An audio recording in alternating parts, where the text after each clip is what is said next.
All right, everybody. Stefan Molyneux from Free Domain. Welcome to the first post-Christmas show 2025. Hey, Steph, my question is on necessary evil. Is there such a thing? My thoughts are evil is the unwanted use of force against you.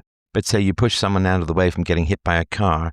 That is preferable to getting hit by the car, even though unwanted force is used. Actually, it's kind of interesting. There was a sort of AI video that was floating around, I guess, usual suspects sowing division among the sexes of the West. And it was the sort of ostensible story was a guy did just that, right? The story was that he pushed a woman out of the way of an oncoming car, and she got mad and she sued him and all this kind of stuff, right? Now, I think there's some other stories that have been along those lines, but this one in particular was a sort of AI lie, just, standard fifth generation warfare stuff. And it's a very interesting question. This goes way back to sort of the ethics of emergencies. I wrote an article like almost 20 years ago about the issue. If you care so much about property rights, then if someone is hanging off a flagpole, they fell off a roof, they're hanging off a flagpole right outside your window, are they allowed to kick it in and climb into your house and save themselves from falling? And if you say yes, then clearly human life is more important than property rights. Therefore, you can violate property rights to save human life, therefore welfare state. Or another example is your wife is dying of a horrible disease and a doctor has a cure, but he will only sell it to you for $100,000 and you don't have $100,000. Are you allowed to steal the medicine from him and save your wife? And of course, if you say, no, you're not allowed to save your wife, then you look like a crazy person who doesn't understand human motives and an ideologue who puts abstract ideas above actual human life. And of course, if you say yes, you are allowed to steal the medicine from the doctor who won't give it to you for less than $100,000. And then of course, then access to healthcare and medicine is more important than property rights, and therefore socialized medicine is the way to go, and so on, right? So these are, obviously a starving guy is going to die if he doesn't steal a piece of bread from the baker's. Is he allowed to steal the piece of bread, or is he supposed to starve to death? And these are sophist tricks, of course, right? These are sophist tricks because they set up these situations, ridiculously implausible or whatever, but that's fine. Rights are supposed to be not inductive but deductive reasoning, so they're supposed to be absolute. And so if you can set up a situation where people violate property rights in ways that we would all pretty much understand and sympathize with, and therefore there's no such thing as property rights. So this idea that there are necessary evils is very tempting. Now, to take sort of a common example, and I've talked about a lot of these before, but not in this sort of concentrated way, so I hope this will be helpful. So let's take the guy whose wife is dying. There's a medicine that the pharmacist or the doctor will only sell him for $100,000. He can't afford it. Is he supposed to just watch his wife die? Well, of course, one foundational question is, why does the medicine exist in the first place? Why does the medicine exist in the first place? Well, the medicine exists in the first place on the condition that it's not going to get stolen. Like, nobody would bother creating a medicine if everybody could just steal it, right? You wouldn't bother even putting together a convenience store if everyone in need could just come and take and steal everything from the convenience store, right? That wouldn't make much sense at all. So one of the arguments against stealing the medicine to save your wife is that, okay, fine. So if the principle is that if you need a medicine that you cannot afford, you can steal it, then the consequence is that no new medicines will really be developed. And so you're actually costing far more lives than you're saving. So if you are costing far more lives than you're saving, the argument of saving lives doesn't apply. So let's say that your wife is dying of an illness of which 1,000 people a year die, right? There's 1,000 people a year die, 3 a day or whatever, right? 1,000 people a year die of this illness. Okay. So then the medicine, for whatever reason, right, could have been ridiculously lengthy to develop. It could be that there's a lot of liability. It could be that the ingredients are ferociously expensive. It could be any number of things. Now, somebody, of course, who develops a medicine wants that medicine to be bought, wants it to be for sale, and will try to make it in such a way that you can buy it and so on. But let's say you're some poor guy, your wife's dying, and so you steal the medicine, and then this is a general principle, not an individual instance. So this is a general principle that people in need can take medicines without recompense, right? They can just go and steal medicines because their wives are sick and they don't have the money. Okay, so what that means is that no new medicines will really be developed. Again, we're talking about individuals, not some sort of government program.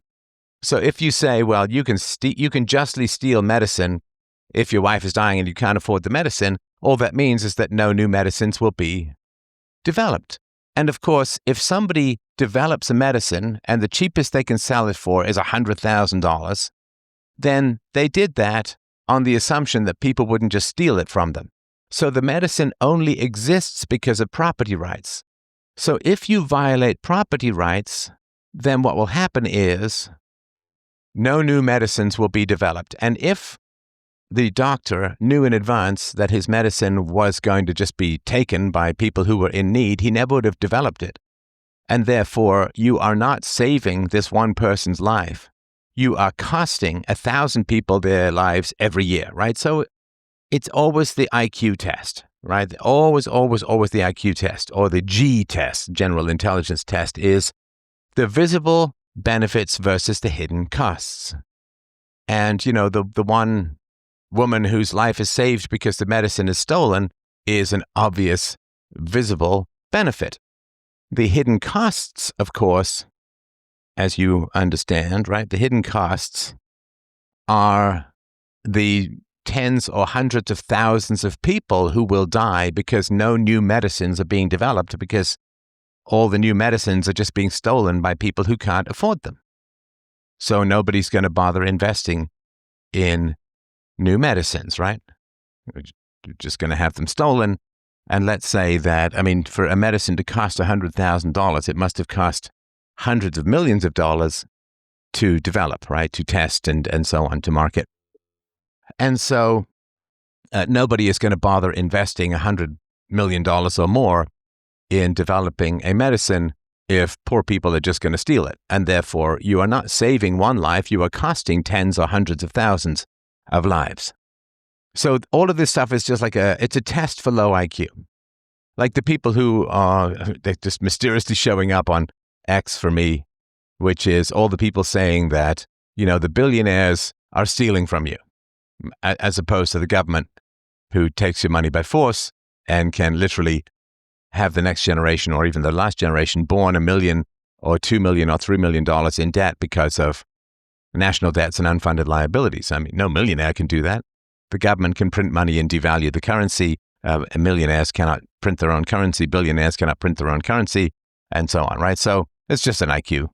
It's just an IQ test. Can you tell the difference between somebody who's chosen through the free market and somebody?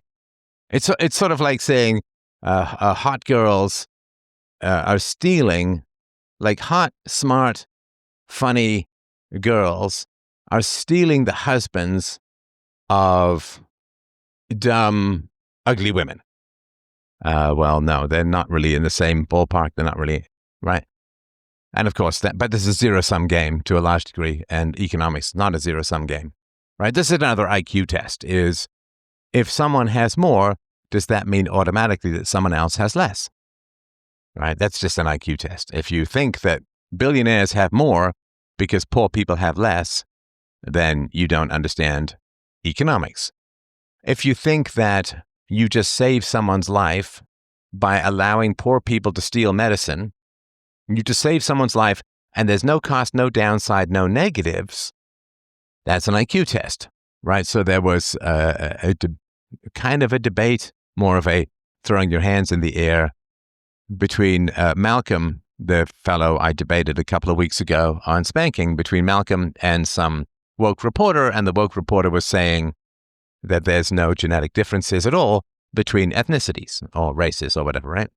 And she said, well, in the past, genetic differences between races has been used to create a racial hierarchy. It's bad, Nazis, blah, blah, blah. And therefore, the argument is false. Because I can imagine negative consequences to the belief, or because certain beliefs have been misused in the past, then the belief is false, which is sort of like saying, well, Albert Einstein's theory of relativity was used in part to create nuclear weapons, which killed a lot of Japanese people, and therefore the theory of relativity is false. It's like saying that chemistry and physics are false because chemistry and physics were used to create dynamite, and some of that dynamite was used to blow up innocent people, and therefore physics and math and chemistry are all false because some people used those arguments or those truths or realities to do bad things in the past. So it's just sort of an intelligence test. And I'm not talking about the listener here. It's a great question, but it's in general. Isolated situations with no long-term ramifications, no sort of public choice theory, is just a mark of low intelligence. So if you say that people hanging from flagpoles or people in potentially dangerous situations can break into other people's houses, then people will pretend to be in dangerous situations just to break into other people's houses. Oh, officer, I was being chased by a dog. If you get caught breaking into someone's house, I thought I was being chased by a dog. A condor was swooping at me from above. I thought I was being shadowed by a bear. Right, and then so people will just make up dangerous situations in order to break into other people's houses, right? If you say that a poor person can steal expensive medicine, then people will simply get rid of their assets or not gather their assets in order to get access to expensive goods and services. So if you are to say poor people can use taxis and Ubers and DoorDash for free, then people will simply either pretend to be poor, transfer their assets elsewhere, or not gather those assets in order to get access to those services for free, right? So this is sort of the basic public choice theory. If you say, the poor single mothers who are only 5% of the population need help from the government, so we'll help them. And then you don't sit there and say, okay, well, if you start giving a huge amount of money to women who have children without fathers, then you're creating a massive incentive for women to have children without the father sticking around. In which case, the dads will just pretend to be away, or you just change people's decisions, right? Sort of public choice theory. So the key issue with the poor guy whose wife is dying because she can't afford the medicine, well, I mean, of course, he has tons of options, right? He can offer to pay off the cost of the medicine over a long period of time. He can appeal to charity if he's part of a church, right? If he's part of a church with 1,000 people, then each one of them can offer up $100, and then he can afford the medicine. He can offer to do free labor for the doctor. Let's say he knows something about gardening. I will do your gardening for 10 years if you give me the medicine. He can offer to be a case study. He can offer, or he can get some organization to say, well, look at this really nice doctor. He gave this medicine away to this guy just to save his wife, and so on, right? So, and then be a case study in raising somebody's popularity profile in the world, which companies do all the time. They do a lot of sort of charity and sponsorship work in order to raise people's view of the company and make them look charitable and so on, right? And it's a win-win. So the other question, of course, is why can the poor man not afford the rich medicine? So what he should have, of course, is insurance, like everybody needs insurance. And I'm talking sort of free market insurance as a whole, not government or garbage mandated, whatever, right? So why doesn't he have insurance? Well, you see, he can't afford insurance. Okay, so then we would look back and we would say, okay, well, why can't he afford insurance, this sort of poor man, right? So if it's in a government society, like let's say it's in the American society, well, the government has control over children for 12 years straight and educates them. So why is he poor? Why is he poor? Well, in general, people are poor because the government doesn't teach them anything of any economic value. I mean, as you see these sort of heartbreaking videos of often, it's generally young women with long nails, but it's young women who are saying, this is crazy. I'm paying 13.5% on my student loan, which means I borrowed $40,000 and my loan costs are $70,000, blah, blah, blah. It's terrible and bad and wrong and so on. And of course, one of the reasons why this happens is because people aren't taught really anything about finance, math literacy, financial literacy. They're not really taught anything about compounding interest and interest rates and variable rates and fixed rates and so on. They're not taught any of that in school, in government school. So they're not born with any particular financial literacy. And then they will go into loans that are guaranteed by the government, because if you were borrowing $40,000 to get a job, to get trained in a career which was very unlikely to generate any real income, then you wouldn't get that loan. Like, people won't lend you that money. I just remember when I was in the business world trying to get loans, loan guarantees and so on, bridge financing was tough. And people were they would really go all over your business and your income and your expenses and so on and try to figure out what was going on and whether you could pay back the loan. And mortgage companies, obviously, well, at least with mortgage companies, they can get an asset called the house, right? So, yeah, it's all really, really tragic stuff.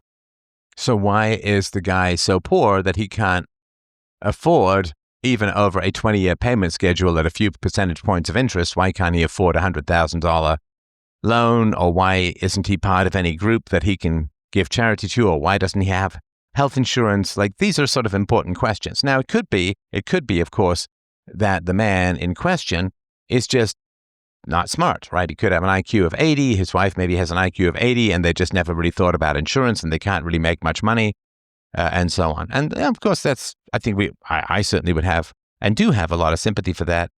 It's not people's fault in general. As a whole, it's not people's fault how smart they are. It is to some degree their responsibility to try and gain some wisdom, but it's not hugely their fault, because IQ is significantly genetic. It's not hugely their fault as to whether they are smart or not. But we can have sympathy for all of that.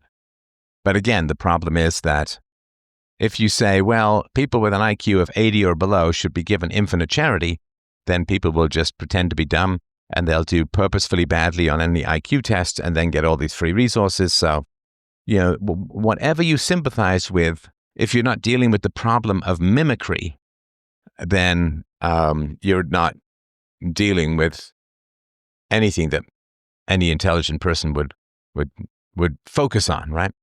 So if you say, redheads will get a lot of charity, right? Ginger charity. Then all that happens is people will dye their hair red to get the charity, right? So there's the problem of mimicry in charity. Whatever standard you have for charity, well, either you'll deal with the problem of mimicry, or you deal with the problem of people will fit into that slot. So you say, if you have 3 children by 3 different men, and then they're not sticking around and you'll get a lot of charity, then either people will pretend to have 3 children by 3 different men, and with governments, there's very little incentive to to figure out whether the person is deserving, is honest about their issues, right? Or women will just say, well, I've already got 2 children by 2 different men. I'll just have a third one by a third different guy because I know I'm going to get that charity. And then, right, so you've got the problem of mimicry and altered decisions. Whatever standard you have for charity, people will mimic it or will change their decisions to fit that standard. And it's one of the problems that the intellectual elites have in understanding the poor. Most intellectual elites don't grow up around the poor, so they don't understand, how, pretty awful the lives of most poor people are, especially if the poverty is caused by a lack of intelligence. That's pretty bad. Because, of course, what happens is poor people would do just about anything to get on charity because the jobs that are available for poor people who aren't very smart, the jobs kind of suck. Like maybe you could be a waiter, maybe you can do some sort of basic construction work, but you can't be a waiter at a high-end restaurant, so you're just a waiter in like some low-end restaurant or whatever it is, and your job kind of sucks, right? Especially as you get older. I worked in a fairly low-end restaurant when I was a teenager, and listening to the older women complaining about how their feet hurt and their back hurts and, they'd be walking all day and so on. That was rough, man. They did not enjoy their jobs. They did it and it was okay, but they didn't really enjoy it. And of course, you don't get any intellectual or professional satisfaction out of, serving pizza to poor people. So intellectuals are like, well, gee, I find meaning in my job and I quite enjoy work and I do interesting and enjoyable things a lot of times. So they don't understand just how few options and how terrible those options are for poor people. And of course, also, if you're a poor person, not only does your job generally suck, but your boss is pretty trashy as well, because really good bosses move up to manage professionals, and your coworkers kind of suck as a whole as well. And your housing kind of sucks, and your neighborhood kind of sucks, and your neighbors kind of suck, and your dating opportunities kind of suck. And so you'll do almost anything to get off that spiky D4 treadmill of Lego foot pain just to get out of the kind of crappy world or life that you live in. Poor women would rather get money from the government because the men who are available to date these poor women are generally low-quality guys. They drink, they often have short tempers, they don't make much money, they're irritable, they don't have any real emotional self-management. So if you say to, the daughter of Donald Trump, you could go on welfare, she'd be like, no, I can marry Jared Kushner. I can, I have meaningful philanthropical charity work that I love to do. And are you kidding me? Why on earth would I go on welfare, right? Because you don't need to, and you can date quality guys, and you're in demand, and your work, whatever work you do, is by choice and meaningful.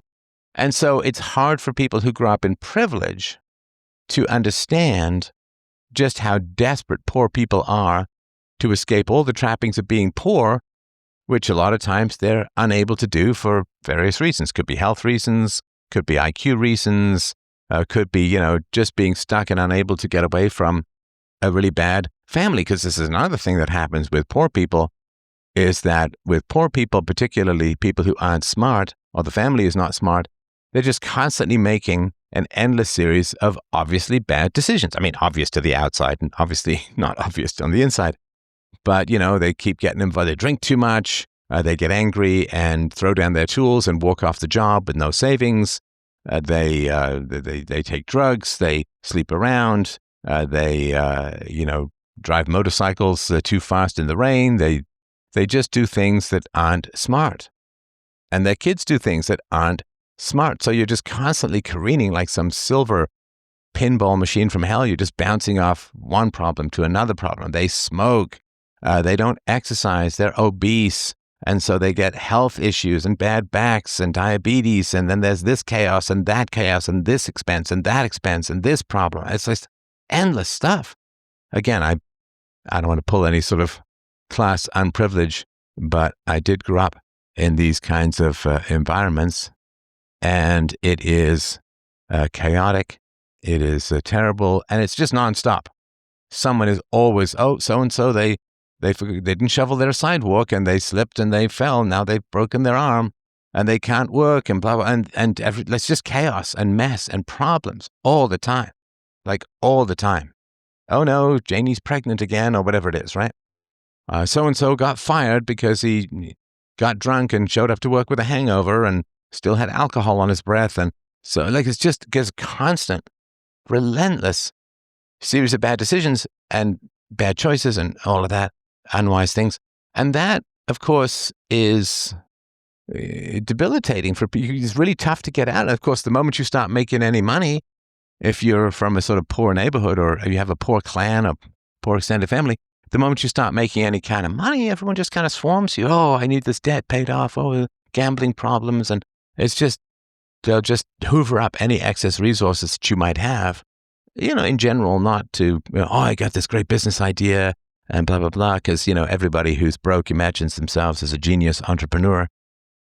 And if you can get government money and government benefits and government healthcare rather than rely on your own good decisions or family support or whatever. Now, you can avoid some of that by being a good charitable person in, say, a church or something like that. You can avoid some of these kinds of things, but even making good decisions like that tends to be beyond the ability of a lot of people who are either unwise, unintelligent, or both, right? Because you can be unintelligent but still have a fair amount of wisdom, but that usually requires some sort of belief structure like religion that is going to teach you these kinds of things, or a family structure that right, sort of the honorable, decent, hardworking, helpful poor. You can be intelligent and unwise. Well, sure, that's a very common combination, and you can be unintelligent and unwise, which is why taking away religion tends to be particularly bad for the less intelligent, because they just almost immediately turn to hedonism, and the religion which helped them defer gratification is taken away, and so they just act more impulsively and so on, right? So it's the same thing with the bread. Like if you're a baker and somebody is desperate for a piece of bread because they're dying, like some human wither skeleton comes along your path and, well, the funny thing is, of course, that bakers always have bread that they're not going to sell, right? I mean, like when I was a teenager, my friend's mother had a boyfriend who was a baker, and I remember saying to him, he's like, oh, well, what do you do? I said, well, what do you do with the bread you don't sell? Oh, next day we say it's 1 day fresh, and the next day is 2 day fresh, next day is 3 day fresh. And I said, well, what about 10-day fresh? He's like, well, that's kind of pushing it. But in general, so you always have bread that you're very unlikely to sell. And so you could just take, you see these bag of day-old dinner buns or 5-day-old dinner buns or 2-day-old dinner buns, and it's like 50 cents or whatever it is. So you've always had bread that's either economically worthless or virtually economically worthless to you. So, of course, you will give the person some bread. Like they won't have to steal it, because as a baker, you are always in possession. And a lot of bakers and a lot of restaurants will, donate the food to the hungry, to the homeless, because they can't sell it, and so on, right? And it's always the question with a buffet. Do you take anything to go? I mean, they're just going to throw it out at the end of the night anyway, usually, right? So the idea that a baker is just going to let someone starve to death right in front of their store, I mean, of course you won't, right? And even if you're just some cold-hearted sociopath who doesn't care about people starving to death, you still don't want someone to starve to death right in front of your store, right? I mean, obviously, because if somebody starves to death in front of your store, you've got to call the police. You've got to have the body taken away. People aren't going to be stepping over a dead body to get into your store. And of course, the other thing too is that you face massive, again, even if you're just some cold-hearted sociopath, you just don't care that somebody's dying in front of your store. Can you imagine the publicity? Someone died of starvation right in front of the baker's store, and the baker didn't give the person any bread. I mean, your business would be toast. Even if you didn't care at all about the person, you do care about your business. And so the idea that you're just going to let someone starve to death in front of your business and be known as the baker who let someone starve to death, right, in front of your business, I mean, and have to deal with the loss of business that's going to occur because people don't want to step over a dead body or, whatever. Right? I mean, like, even if you didn't care at all about the person, you'd give them bread because the bread is virtually economically worthless to you, and your business will probably go out of business if it becomes known that you would not even give a crust of bread to a starving guy and he died right in front of your store. And of course, the baker's a part of the community and so on. So of course you're going to give, you won't need to steal it, right? So these are just very artificial situations, right? Even the doctor who's got the $100,000 medicine, the poor person's wife is dying. I mean, it could be well worthwhile for him to contact the newspaper and say, listen, I mean, this guy is really broke. I want to save his wife. Is there any way that you could kind of write about this? Or, even the poor person might say, listen, I can get you some positive newspaper articles about this. And, maybe that would be helpful and could be positive for the business. Businesses do a lot of charity to get the goodwill of their customers, right? I mean, and their neighbors, right? So, I mean, I'm sure you've seen hockey or soccer or baseball uniforms and they have on them stitched, Bob's Bakery and they will, right? Because they want to be part of the community and be positively looked upon and not looked upon as just some sort of profitable business only, but there's profit in charity as well. So as a whole, these are sort of very artificial scenarios. And the last thing I'll say is that UPB is universal through time.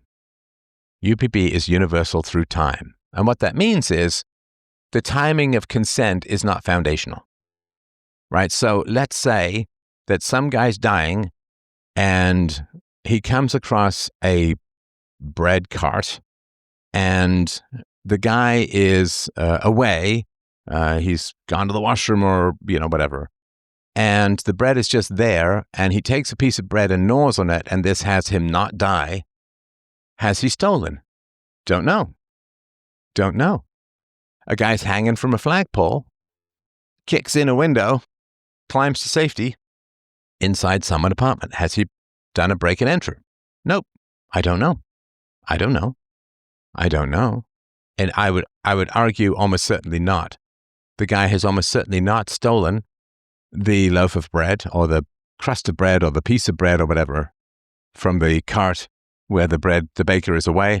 Or it's unattended at the farmer's market or something like that, right?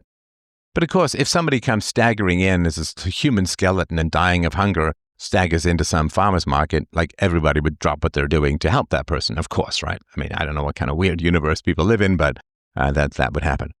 So if the person takes a crust of bread or a piece of bread from the baker's cart, has he stolen? Almost certainly not. Say, but he didn't get permission. It's like, well, not before. But if you get permission after, that's fine, right? Because someone has to press charges, right? Somebody has to say, I was wronged, it was immoral, it was bad, I demand that the criminal be, locked up and go to trial and so on, right? Now, a baker who is away from his cart, some starving guy grabs a piece of bread and eats it, the baker will give his permission after the fact. If you are hanging from a flagpole and you have to kick in a window in order to save yourself and climb into someone's apartment, the question is there a reason to believe that the person would give their permission before the fact, if they could? So if the baker was there and some guy said, I'm dying of starvation, can you give me one piece of bread, which is worth like pennies to the baker, or nothing if it's too old, but can still be eaten because people won't generally buy it. to eat later if it's kind of old, but you can eat it in the moment. So will the baker give permission to the starving man to have a loaf of bread if the baker were there? Well, yeah. Yes.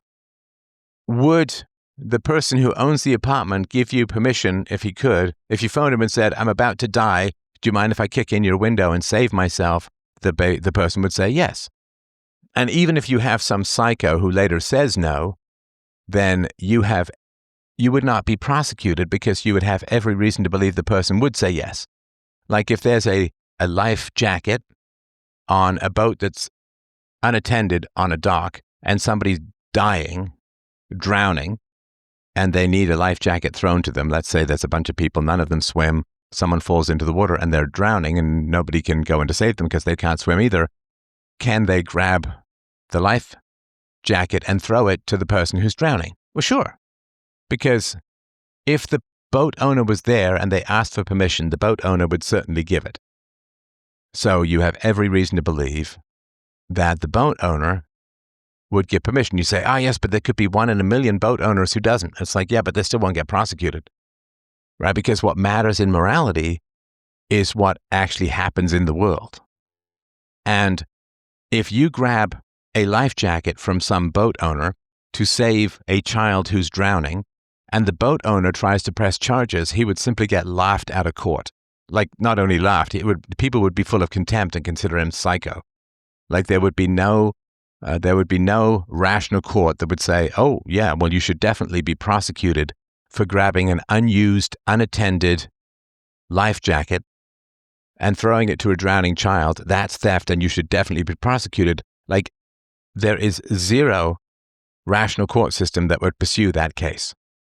And it would be viewed as the person would be viewed as mentally ill. Like, what is the matter with you that you want to prosecute someone who got your life jacket wet and then it dried and it wasn't harmed and it saved a child's life and now you want to throw them in prison for theft, right?